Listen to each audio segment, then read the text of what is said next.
Assalamualaikum warahmatullahi wabarakatuh. Kali ini kita akan membahas mengenai kimia unsur. Seperti terlihat di gambar, ada beberapa unsur yang keberadaannya di alam berbentuk seperti ini.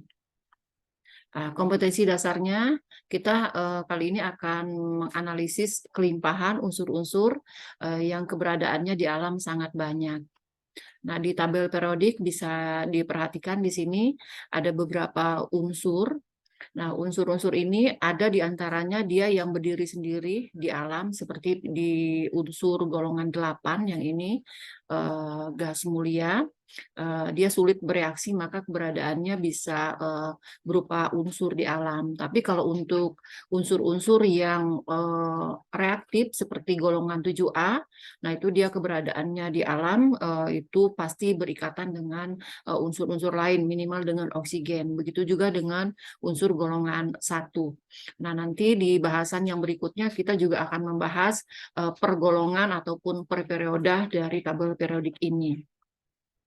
Nah, kita lihat di sini kelimpahan dari unsur-unsur di alam, beberapa logam, non-logam ini dia bisa berupa unsur ataupun berupa senyawanya, ya. Penggunaan beberapa unsur logam dan non-logam itu meningkat dengan berkembang pesatnya industri, baik sebagai alat, sebagai bahan dasar, maupun sumber energi. Unsur-unsur logam umumnya diperoleh sebagai biji logam dalam batuan. Alam Indonesia sangat kaya akan sumber mineral biji logam. Karena itu perlu penguasaan teknologi untuk mengolah menjadi bahan yang dibutuhkan. Nah, kita lihat di sini kelimpahan unsur di alam pada kulit bumi. Oksigen ini dalam jumlah 49,2%. Selanjutnya setelah oksigen itu ada silikon, terus ada aluminium, dan semakin lama semakin dikit jumlah kelimpahannya di alam. Bisa dilihat di tabel. Nah, ini ada juga untuk unsur-unsur golongan 7A.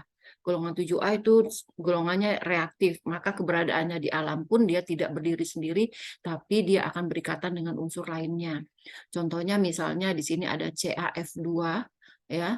Di situ ada Na3, AlF6, ada Ca3PO4, ada F-nya. Nah, ini diantaranya mengandung fluorin.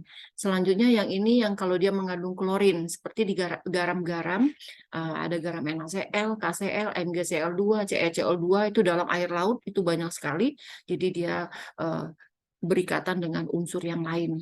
Dalam kerak bumi juga dia terkandung sebanyak 0,2%. Selanjutnya bromin. Bromid dalam senyawa logam bromida ditemukan di air laut mati, mempunyai kadar 4.500 sampai 5.000 ppm. Begitu juga iodin dalam senyawa NaIO3, ya, atau natrium iodat yang bercampur dengan deposit dari NaNO3 di daerah Chili. Dalam larutan garam bawah tanah di Jepang dan Amerika dengan kadar sampai 100 ppm. Dalam sumber air di daerah Watu Dakon atau di Mojokerto, di situ juga mengandung iodium dengan kadar cukup tinggi. Dalam beberapa jenis lumut juga di gagang laut juga ada. Nah, untuk astatin ini dalam kerak bumi ini sangat sedikit, kurang dari 30 gram, sebab unsur ini bersifat radioaktif. Oke, baik, itu yang dapat disampaikan mengenai kimia unsur, khususnya mengenai kelimpahan. Semoga bermanfaat. Assalamualaikum warahmatullahi wabarakatuh.